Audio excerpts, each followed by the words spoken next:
जय माता दी दोस्तों आज नवरात्रि का तीसरा दिन है। आज माँ चंद्रघंटा की पूजा की जाती है। तो दोस्तों आइए हम आपको कथा और माता की पूजा विधि बताते हैं। नवरात्रि के तीसरे दिन माँ चंद्रघंटा माता की पूजा आराधना की जाती है। देवी का यह स्वरूप परम शांतिदायक और कल्याणकारी है।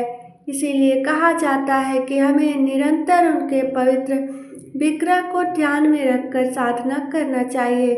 उनका ध्यान हमारे इहलोक और परलोक दोनों के लिए कल्याणकारी और सद्गति देने वाला है। इस देवी के मस्तक पर घंटे के आकार का आधा चंद्र है, इसीलिए इस देवी को चंद्रघंटा कहा गया है। दोस्तों आइए अब चंद्रघंटा माता की कथा सुनते हैं। पुराणों में जिस कथा का जिक्र है उसके मुताबिक देवलोक में जब असुरों का आतंक अधिक बढ़ गया तब देवी दुर्गा ने माँ चंद्रघंटा का अवतार लिया था।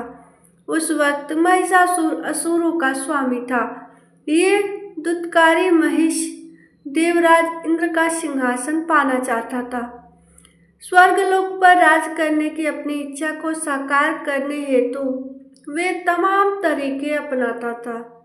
जब देवगणों को उसकी ये इच्छा ज्ञात हुई तो वो चिंतित होकर त्रिदेव ब्रह्मा विष्णु और महेश के पास पहुँचे।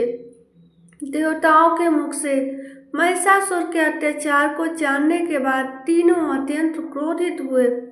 उसी वक्त उनके मुख से उत्पन्न ऊर्जा से देवी का अवतरण हुआ। इस देवी को भगवान विष्णु ने चक्र प्रदान किया। वही शिव जी ने अपना त्रिशूल तो ब्रह्मा ने अपना कमंडल दिया। इस प्रकार सभी देवताओं ने देवी को कुछ न कुछ भेंट किया। सबसे आज्ञा पाकर देवी चंद्रघंटा महिषासुर के पास गई। माता का विशाल काया स्वरूप देखकर दैत्य महिषासुर इस बात को भांप चुका था कि अब उसका अंत निश्चित है। उसके बावजूद इसके असुरों ने माँ चंद्रघंटा पर हमला करना शुरू कर दिया। भयंकर युद्ध में महिषासुर काल के ग्रास में समा गया और देवी ने सभी देवताओं की रक्षा करी। इसीलिए हमें चाहिए कि मन, वचन और कर्म के साथ ही काया को विहित विधि विधान के अनुसार परिशुद्ध पवित्र करके चंद्रघंटा के शरणागत होकर उनकी उपासना आराधना करना चाहिए।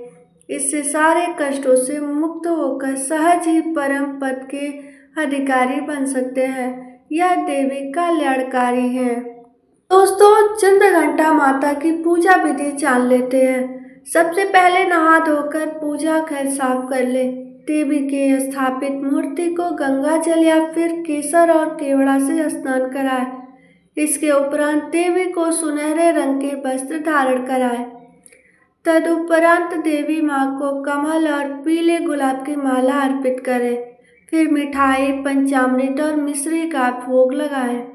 जो लोग दुर्गा पाठ करते हैं वे चालीसा, स्तुति अथवा सप्तशती का पाठ करें। दोस्तों वीडियो में लास्ट तक बने रहने के लिए आप सभी को धन्यवाद। जय माता दी।